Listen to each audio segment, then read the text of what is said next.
Good morning guys, Papsi ang graduate nito. Ngayon sir, punta sa ating alis ngayon, PMS natin.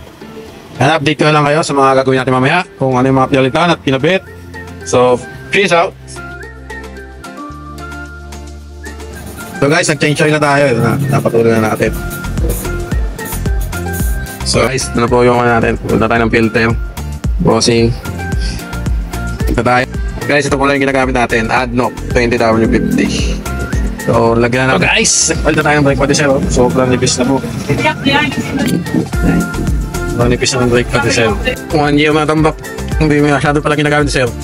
Yun lang papalitan ng coolant after 1 year guys. Ito yung ginagamit natin coolant. Lagyan na natin yung kay sir. Natin doon. Pink ka, may mga kalikal na pink pa dyan. So, lagyan natin. Guys, nagkabit pala tayo ng bagong PIA horn. Kaya natin yung luma ni sir. Yung mga wiring yan, old wiring pa rin ni sir. So, sound check tayo ng PIA horn ni sir. Bago ulit. Guys, tapos nating i-PMS yung motor ni sir. Change oil na natin. Gawin natin ng ADNOC. Linisan natin yung kadena. Napalitan natin yung busina. At goods na ulit yung motor ni sir. Na-ECU reading natin. Okay na. So, goods na. So, thank you sir. Sa mga gusto pagawa, punta lang kayo sa Papsi ang Garage. Lokit kami sa Muntay Road. Laging tada, pwede pumunta, pwede mag-walk-in.